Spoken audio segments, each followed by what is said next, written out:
Are y'all able to hear the heater? Does this pick this up? I don't want to turn it off because it's cold outside, but I'm gonna pretend like you can't. It's getting louder now, yeah, okay. Hey guys, welcome back to the channel. So obviously 2024 is wrapping up. This year has been the most insane, like, roller coaster year for me ever. Lots of really high highs, lots of really low lows. But as we talk about games here on this channel, I thought that it would be fun to kind of do like a little wrap up of all the things I have played, beat, whatever, throughout the year. Now, I was not keeping a list until like October, and I have really bad memory, so I feel like I've probably left out some things, and I really didn't play, well, I say as much as I normally do, but a lot of times I play games that are really like long, or stuff like World of Warcraft that doesn't really end, which I will be talking about a little bit in today's video. So I feel like still get a good variety, but it's not like a whole lot. Next year I want to work on my backlog even more, so hopefully it'll be a little more interesting. I'm wanting to get more into collecting physical games, but only the ones I actually want to play.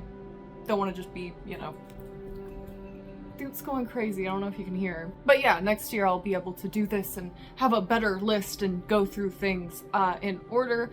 Today we're just going to do, based on what I played it on, we'll start, I guess, with PC / mobile, because there's one mobile game, which is unusual for me. Then we'll go into Xbox and we'll save Nintendo for last. I did not play my PlayStation this year. That is so sad. I don't have a PS5. Otherwise I'd be all over Astrobot. Anyway, like I said, starting with PC, we'll go ahead and get the obvious stuff out of the way, and this, I don't have the physical collector's edition for. Wish I did. There's actually a funny little story with that. I'll get to it in a minute, but World of Warcraft, of course. Me and my husband actually pre-ordered each other the War Within expansion, I think for, it was either Christmas or our birthdays last year. They're really close together, unfortunately. His birthday's a day off from mine too, so it's even and they didn't announce the physical collector's edition until like way later, when we were trying to like, it was either recovering from the Europe trip or trying to get a house. It's either way, we didn't want to buy it. But we have been playing the War Within together. We've been really enjoying it. Still need to finish Kahet, which is kind of a crime, but like I said, just haven't had as much time, and then I have been trying to play, you know, my backlog that of games I've really been wanting to play and just hadn't been able to get to. Some of them are weird and surprising. You'll see later. But yeah, really been enjoying that. Won't blather about it forever. Delves are my new favorite thing though. So glad as a loner they added those, or someone that just plays with my significant other. You get it. This one I also don't have a physical copy of, and it's kind of something I just always play. But I figured this guy was a good enough stand-in. No, it's not Pikmin. Yes, I did play Pikmin. We'll be talking about that later. But we played a lot of Deep Rock Galactic, me and my husband. I love that game. If you don't know what it is, you should give it a shot. You are essentially dwarves in space, and you go on little mining missions, and it is so much fun, especially if you have someone to play it with. Could not recommend it more. This is probably going to be on the list like every year. But they do like seasonal events and whatnot too, so it kind of pulls you back in repeatedly. This one I actually didn't get a stand-in for because I just remembered that we've been playing it. Me and my husband were watching Markiplier and Game Grumps play that supermarket simulator, and we saw a supermarket together on Steam for free and got addicted to that for a couple of weeks. So still playing it a little bit. It's very stupid, like in a fun way, not in like a diss way. I'd recommend it if you have someone to play with, once again. The next ones I feel like are also pretty obvious, so we'll go pretty quick. Once again, for those of you that didn't know, for a while I was an Elder Scrolls Let's Player, recently retired from that. But naturally, I've been playing the Elder Scrolls this year. I just have these two here as a stand-in. I don't remember if I played much Oblivion this year, so. But beyond recording, I did play Skyrim in my free time. That is not surprising to anyone. I was playing through on Anniversary Edition with immersive mods at first, and then I was like, you know what? There's so much of Skyrim that, like, I haven't done in a while, because I tend to play as the same character, kind of tell the same story, but this time I was playing on a new character, and so I was like, I'm just gonna do everything, because it was around when we were really stressed out with the stressful stuff this year, so I was just losing myself in Skyrim. I didn't 100% it, but that's okay, I had a good time. I played Daggerfall. I tried Daggerfall Unity out for a little bit. I'd honestly love to play more of that. It's really fun with mods. That's the second Elder Scrolls game if you're not familiar. I play all of them, so. And then of course I also played some Elder Scrolls Online, and I actually hadn't played it in a while. And Bethesda asked me to go to Amsterdam for their Gold Road and like 10-year anniversary event, so I was like, I'm a fake fan, but okay. I mean, I played it a lot around like Morrowind through Greymoor, I would say. So I caught up, I played Necrom, I played, is Blackwood? I'm pretty sure it's called Blackwood. I played a little bit of High Isle, but I didn't finish that one. And then we haven't gotten to Gold Road yet. I have played a little bit of it because I played it at the event, and I own it. I pre-ordered it, but I was wanting Ryder to get it, and then his code that we were given didn't work, and then we just kind of fell off because World of Warcraft. Whoops. And then this one also kind of ties into the Elder Scrolls channel and might offend some people. Because it was kind of a running joke. I did 2 episodes of Fable 1 on that channel. I beat it in my free time. At least mostly beat it. I was playing it whenever we were packing up, like really stressful. You know, that period in our lives. I was just like, screw it, I'm gonna play it because I might just make a new channel when I come back to YouTube anyway. Don't think I'm actually gonna play this on camera, so I actually stopped playing it, you know, whenever we couldn't get on our computers for a little while because moving. And I didn't pick it up again until this week because I was like, hey, I was like really close to finishing Fable 1. I should finish it so I can talk about it in this video. And right where I left off was the, not the final boss fight, but the one before that. I don't want to spoil anything. And I couldn't remember how to fight. And I was like, I don't want to relearn this game for like 2 boss fights because that's all that was essentially left. There was still the anniversary stuff. This isn't the anniversary edition here, but I was playing it on PC. I just wanted to have something to hold. So I just watched like a long play of the rest of it. So, didn't technically beat it, but I beat it. You know what I'm saying? I will go a little bit more into Fable since it's not something that I play all the time. I know I've been trying to go through the others pretty fast, but I had already played Fable 3 and I loved it. And I know that's controversial. I know a lot of people don't like Fable 3. I still prefer Fable 3 over the first one. The first one was really clunky. I wasn't as invested in the story. I still had fun with it, but it was like not as good of an experience to me. I got super into Fable 3 though, so that could be nostalgia for me. But also Fable 1 could be nostalgia for you, so watch your comments. I have a right to an opinion. So, it is something that I would probably like to play through again, just to do more of the side stuff. I was doing side stuff, I wasn't just, you know. But now that I'm more knowledgeable in what I'm doing, probably give it another shot. But now onto the actual Xbox games that I didn't even play. I didn't even play these 2. My husband did, and I just watched like the whole thing, so I'm going to quickly add them as honorable mentions. The first is Cyberpunk. We finally got Cyberpunk. This I might actually play because I did not think I would like this game. It is not my sort of thing, but let me tell you. Even though the setting's not my thing, the story in this game, the characters, 10 out of 10. And that's what I'm really here for a lot of the time. Gameplay too, obviously. The gameplay looks pretty fun, so. What happened to our case? Oh my god, we bought a used case. I didn't realize how nasty it was. That's just embarrassing. My clean freak status is once again on the line. I don't... Well, I'm gonna give this one a scrub once I'm done here. To be fair, my husband went in and bought it and has been the one putting it in the Xbox. I didn't know. But yeah, you might see that one again if I do inevitably try to play it myself because I want to do like a really like fast sword build now because I've heard you can do that really easy in like slow time. You know, it seems like there's a lot of endings, there's multiple endings. We did not get a great one. And there's a lot of gameplay styles, so I could easily play it again on my own, and I likely will someday, but I'll probably give it a few years to forget. And then the other one that I watched him play was Space Marine 2, because like I mentioned, he's been getting really into 40k. Wanted to pick this up. I know he was a little disappointed because he was thinking it was a little bit more, like the single player campaign was longer, that it didn't focus as much on the online multiplayer.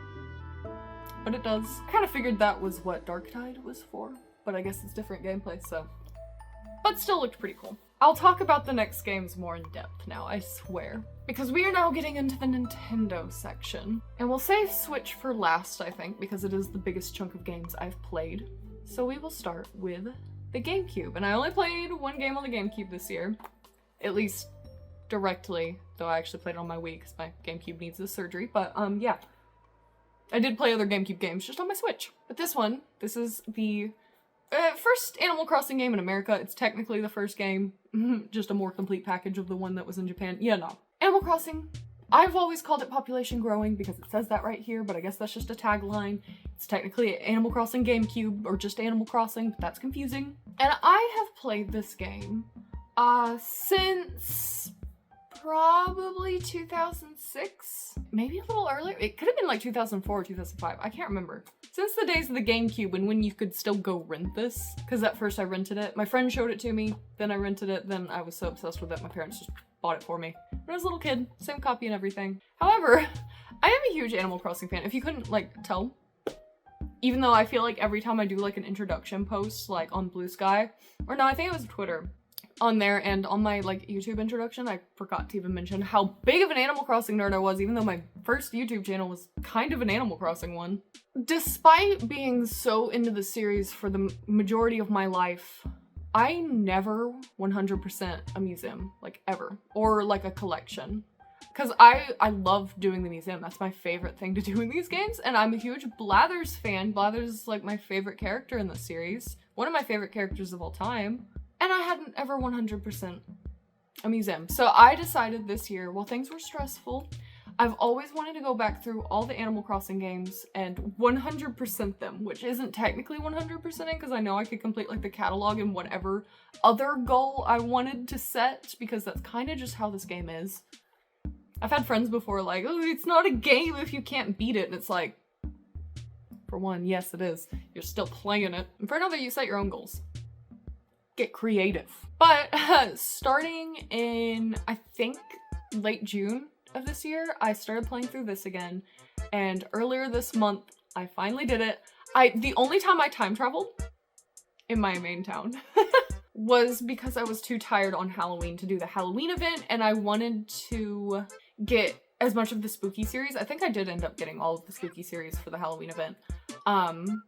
So that I could get the like 100k points for the HRA, I think it is in that game. So I could get my little manor model. So I did also do that. I did pay off my house. It's completely expanded. I did complete the museum. I have 2 GameCube memory cards, so I just made my other town. There was only 2 things I had to do that for, actually. I think it was the firefly because I had just missed it. And then it was a fish that wouldn't be around until like another, I think until the spring. I can't remember. But it was only a couple of things. I really was able to do most of it, just getting on most days. I love this game. It is my second favorite Animal Crossing game. New Leaf is my first. This one has such a charm to it. The animals bully you. It's amazing. I loved being a bullied kid in school and then coming home and getting bullied by my little Animal Crossing friends. It was great. Not sarcasm, I actually do love it. It's charming. It adds to it. You feel like you have to work for your villagers' affection rather than them just being robots that love you no matter what. Oh, I did mention mobile and then I didn't even talk about it. I bought Pocket Camp Complete for Animal Crossing. I didn't play a whole lot of original Pocket Camp. I did play it when it came out. And quickly was like, no, this is a microtransaction trap. I'm not playing this. But Pocket Camp Complete took all of that out. It's just a one-time thing. I got it for like $8 because I think from now until like sometime in January, it was like half off. $20 is too much for it. Let me tell you, $20, not gonna be worth it. In my opinion, maybe for yours it is, but it was on sale for like 10 and then like the Play Store was doing like a little deal, so it was only $8 for me, and I'm like, that's fine, because at least it won't be pressuring me for microtransactions all the time. So I have been enjoying that. If you want to add my card, I'll put it here. But yeah, Animal Crossing, am I right? There will be more of it later.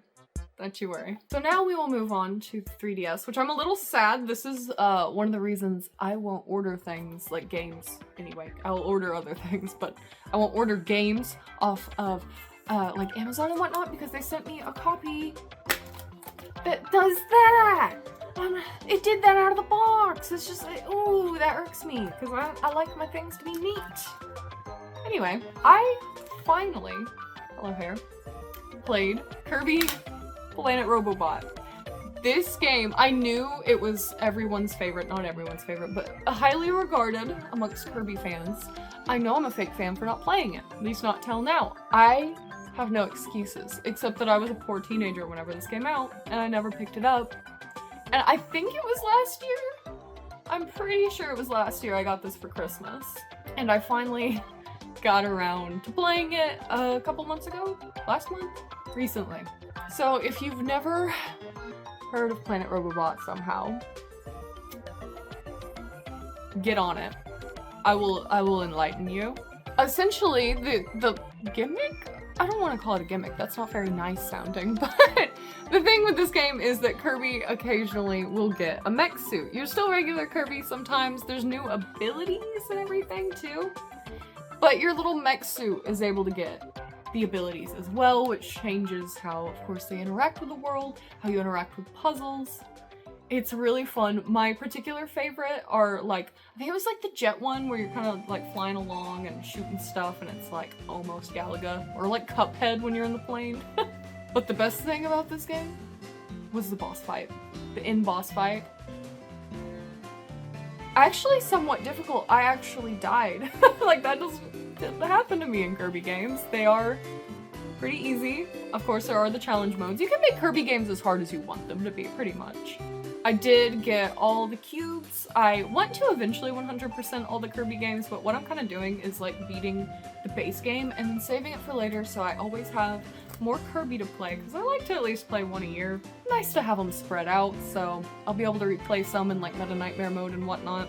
I'm pretty sure there was an advanced difficulty on this one, I can't even remember. There's always extra game modes. That's what I'm kind of saving for later. If you've never played a Kirby game, I highly recommend you try this one. Do take note, it's not your like typical, it kind of is your typical Kirby game, but with a fun twist. So this might set your standards pretty high is what I'm saying, but that's okay. It's a really good one. It's not my favorite Kirby game. Forgotten Land still has that because, ooh, I was one of those people that really wanted Kirby to go 3D and all the exploration in that game and whatnot and everything about it. Anyway, didn't play that game this year. Shouldn't talk about it. I'm dropping all my Switch games.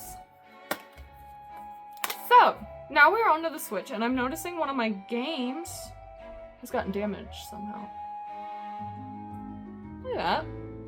Look at that. Where'd that come from? I don't remember that being there. This offends me. I guess we'll talk about it first. This October, I wanted to play Luigi's Mansion again, but I was like, you know, I wasn't impressed by 2. I'd never beat 2. I still want to beat 2, but I might get the remake of it just so I can have it on the big screen. But I had 3, and I did watch Ryder play a fair bit of 3, but I don't know. It's one of those things where if I watch him play something, I don't want to play it until like a few years later. He never beat it though. I 100% this. I am such a huge like Luigi fan in general. Like there's a bunch of Luigi stuff behind me. There's a bunch of Luigi stuff all around my house. Like I replay the first one a lot in October. So I was like, you know what? I should finally give Luigi's Mansion 3 a solid try, and I did. And oh my god, am I glad I did. This game's really good. Not as good as the first, maybe that's because I'm nostalgic, but I feel like the first is really like you feel like you're in a haunted mansion, you know? This one gets you for a while with the haunted hotel vibes, but it does start feeling very levelly later on, in my opinion, but it's still a lot of fun. I don't know, I guess I just like a good bit of immersion, so did collect all the gems and whatnot in this. All the booze. Loved the exploration and the little secrets in it. You'll notice a theme, but that's one of my favorite things in games, so this, very highly regarded. Glad I finally played it. And then, of course, something I won't shut up about the past couple of years. Pikmin. I finally was able to play Pikmin 1 and 2. My Switch came back from the hospital. I did hold off a little bit. I played 1 in the spring, I think. It was around when I was stressed out about the potential Europe thing, which did end up happening. So I was playing Pikmin to try to distract myself. The first game is so delightful. It's so much better when you're not a dumb child getting stuck at the first bag or whatever it was. I don't remember exactly where. I did not get far. There is a time limit, of course, in the first one that is, I don't want to say, like, pretty hard to deal with, because it didn't really end up being an issue for me at all. I could definitely see it being a problem. I feel like since I had already played 3 and 4, we were good to go. But so charming, so much fun. And then there's Pikmin 2. I love Pikmin 2. Don't get me wrong, but I'm gonna rant about it. I was expecting, you know, like, I always heard it kind of compared to Pikmin 4. Pikmin 4 is one of my top games of all time. Pikmin 2 is a Pikmin death and gore gauntlet experience. It is brutal. There is so much, like, it focuses too much on combat, in my opinion. I like the exploration and the puzzles, but it adds caves in where Pikmin 1 did not have the caves. And the caves are, like, somewhat randomly generated, like, within reason. And I feel like that took away the fun puzzly aspects of, like, 4 and whatnot that I liked. And all of the caves are filled with a bunch of crap, a bunch of baloney, a bunch of bogus, and it never yelled more at a game. Actually, yes, I have. There's one later on that I probably yelled at more, but we'll get to it. I still liked it. I love Louie. Louie is one of my favorite characters now. I keep saying that. I'm excitable. I have a lot of favorites. Nothing wrong with that, but like, look at that little guy. He's a jerk. A real menace. But yeah, if you've never played a Pikmin game, honestly start at 4. That's what I did. I had a great time. My favorites honestly go almost backwards. My favorites 4, then 3. I know that's probably controversial, but I really liked 3. It had rock Pikmin. Duh. Then 1, then 2. I haven't played Hey Pikmin yet, but I did 100% all of the mainline Pikmin games the past, like, year or 2. Year? Yeah, because it was last year Pikmin 4 came out, right? Yeah, last summer. But not this previous. You get it. It's been a little over a year. I 100% them now. Favorite series? Not really, but one of them. I actually don't know what mine is. I go back and forth. Anyway, I should stop blathering. That's why Blathers is my favorite. I am him, he is me. Ah, yes, the next one on the top of the pile, so that's just how the order we're gonna go in. It's kind of random, but we have Super Mario 3D All-Stars. I think it was this year that I went back. I had played Galaxy. I've played all of these before, but I got this anyway. I wish Galaxy 2 was in this. I know everyone does, but I've never played Galaxy 2, and Galaxy is so freaking good. So I played that, I think, early this year. I think. And I did 100%. I didn't play through again as Luigi. I'm saving that for later, so that, you know, spacing out the games I love, like with the Kirby series, doing that a little bit with Mario too, I guess, in that regard. So kinda 100% that, but also not really. And then there's Mario 64. This is the game I have probably yelled at the most all throughout my life. I have had Mario 64 since I was a little child. I loved Mario 64. I think the most stars I ever got when I was a kid was around like 60 or 70. I never beat the game because I wanted to get all of them. I've always been a little completionist. But I'm not a completionist when I'm not having fun. And that's not to say Mario 64 is not fun. It's just mean. He controls like a slippery little jerk. He yippee wahoos off into the void and is ooh, it makes me so mad. But I 100% it this year, finally. After years of it kicking my butt, and me getting bored because it was kicking my butt, I finally ascended and become a somewhat decent player of Mario games. I have not gotten back to Sunshine yet. The reason for that is because Sunshine is ideally my favorite as a GameCube kid. I don't think it is anymore. I'm afraid I'm gonna replay it. I'm gonna get to those wacky little bonus levels without FLUDD, and I'm gonna be like, this sucks. So I'm scared to play Sunshine, but I do plan to play through it again soon so that I can 100% it. So yeah, I had already played these, but working on 100%ing them. Actually, we're gonna skip. We're gonna skip ahead. I'm gonna bring one out because we were just talking about Mario Odyssey. I know, y'all are probably screaming at me like, how have you not played that already? It's crazy. It's because I watched Ryder play it. I watched him beat it already. However, he didn't 100% it. Am I going to 100% it? Well, that was the idea. I did already beat this. I'm still actively playing it, however, because there are so many moves. And there's 2 in particular, too. I'm pretty sure you'll probably know what I'm talking about, that I'm like, do I want to 100% this because of these 2? I'm not sure. I'm gonna play it until it's not fun anymore. And I'm still having a lot of fun with this, even though I am starting to yell at it. But this is the perfect 3D Mario game. This is probably my favorite. It is so freaking fun. The exploration is amazing. The moons, satisfying to get. If you just want to beat the game, but not 100% it, you will have a blast. There is like there's difficulty. Don't get me wrong. There is difficulty, but you're not gonna be yelling at it. It'll be fun. It'll be fun all the way through. Mario controls like a dream in this one. They finally figured it out. And if I don't have Cappy in the next game, like, what's the point? They're gonna have to work something out. I see why everyone wants Mario Odyssey too. Like, this game is so freaking good. And it's crazy that I've just gotten to it, like I said. I've watched Ryder beat it. I watched speedrunners and like Let's Plays of this all the time, and I just hadn't played it myself, and I'm like, I'm a fake Mario fan. But this is, I know I keep saying it, this is one of my top games now. This is definitely my favorite Mario game, as much as I wish Sunshine still had that spot, because Sunshine is a vibe. But yeah, there's like I think like 999 moons. Is that right? I'm pretty sure that's right. I saw someone mention that online. I'm trying not to like... Whenever I was first playing through it, this is kind of how I like to play games. I like to explore it on my own, get as much as I can find or unlock on my own, and then the ones I'm stuck on, I'll go back and get a walkthrough for. That's usually what I do. It's what I did with Luigi's Mansion, it's what I did with Forgotten Land. You get it. That's what I'm doing with this, and I think I'm just getting to the point where I'm probably going to be looking at some walkthroughs. I think that there is that many moons. So I don't know if I'm gonna get all of them, but I'll at least come close enough that I'll be happy about it.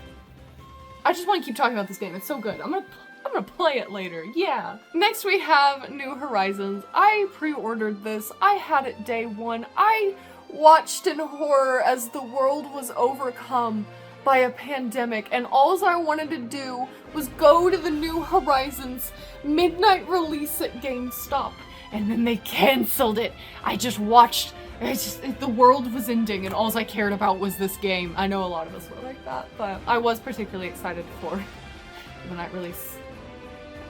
Good to go. I did get the pre-order poster though, that's cool. Had my good new Leaf friend over so we could play through this together for the first time, and it was great. Very good memories with this. My original island was wizard themed. It still exists. I will not erase it. I did actually play through some of it on YouTube too, so you can kind of see the beginning of it. Anyway, I haven't played it in a little while. I beat the GameCube one, and I was like, you know what? I have 2 Switches now. I have an OLED Switch. I left my old town on my old Switch. Ryder still uses that one. It's still... we use it for Smash Bros, that's pretty much it. But it is technically Ryder's Switch now. So, I made a new town.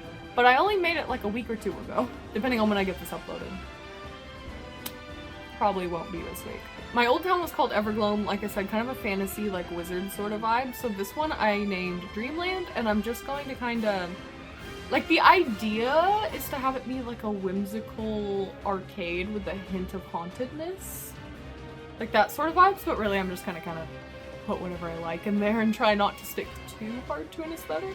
But I'm already pinning too many ideas on Pinterest, so excited to be getting back into this. Obviously haven't beat it, but have been playing it. And I do plan on completing the museum this time around. The art will be fun. I didn't even talk about what a nightmare that was on the GameCube.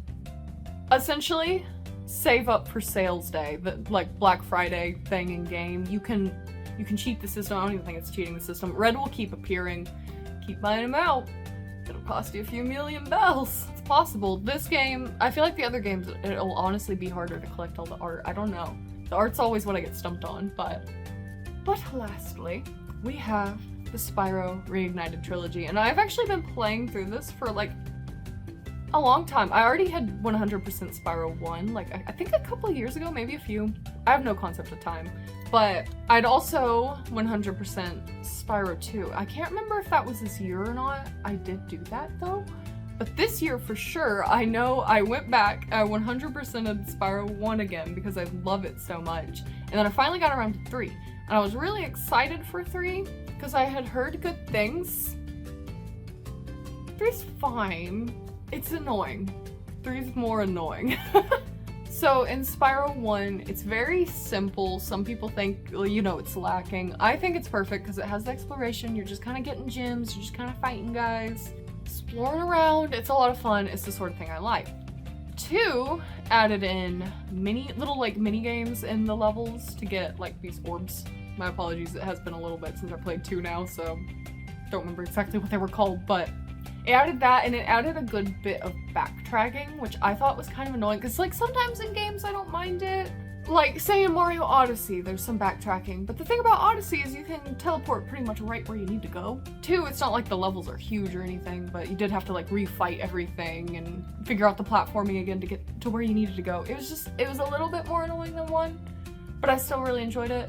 3 I liked, but when I started playing it, I spent half the time as this clunky kangaroo instead of Spyro, and then that didn't go away. There was just more little characters for me to have to learn when I was like, hey guys, I'm here to play a Spyro game. I don't want to play as all his little friends that are like half fleshed out and don't control very fun, and the puzzles and the minigames more so were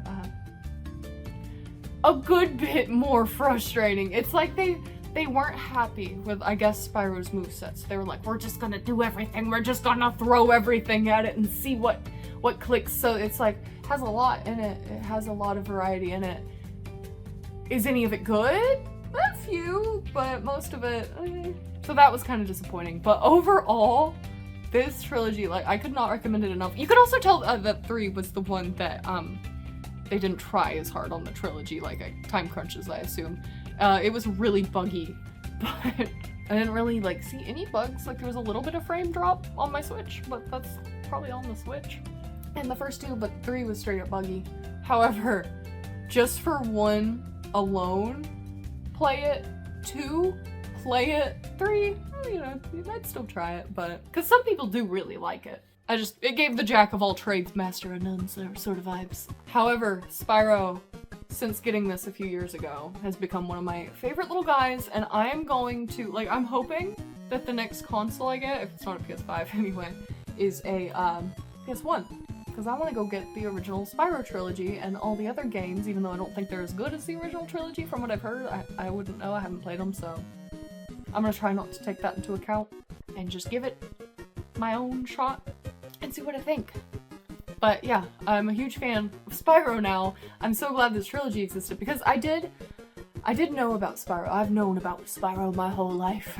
I just was never able to play it until now. I was definitely a Nintendo kid, so. But yeah, I think, even though I'm probably forgetting some stuff, that is everything I played this year. I hope this video wasn't too atrociously long. Hopefully I could cut back on my blathering and editing. I would love to know what you played this year, what your favorite was. What would my favorite be? Oh god. Mario Odyssey. Yep. Maybe Spyro 1, but technically I'd already played that. I'd say probably Odyssey. Next year, like I said, will keep better track of it all, so the video will be a little bit more in order. And hopefully I'll get through more of my backlog, because oh my god, has that been fun this year. Finally playing bangers like Planet Robobot and Odyssey, and Pikmin 1 and 2, of course. Spyro. I'm just so bad about getting sucked into one game, like Skyrim, like The Sims 4, like World of Warcraft, and that's all I play for a year. So trying to be better about that. Still letting myself, except for The Sims 4, it is uninstalled. That addiction was bad. But yeah, I've blathered long enough. I do hope, for one, that I get this up on time for this to be relevant, but I do hope you'll have a very happy and safe New Year's Eve and New Year's Day. I both can't believe it's about to be 2025, because I swear 2020 just happened. However, this year actually felt really long for me, which was a nice change of pace, because the other ones flew by. At least since, like, 2020, for sure. Kind of 2019 for me, I would say, but I'm glad this one slowed down. Hopefully, 2025 is just filled with my thing. What I want is peaceful, calm progress. I still want, I want to progress on the house. I want to progress on, my backlog, career, stuff like that. But peacefully. I don't want stress, no drama, no moving ever again. I would take another Europe trip. However, that's still stressful, so I'm still but yeah, I will see y'all in the next video. Bye-bye.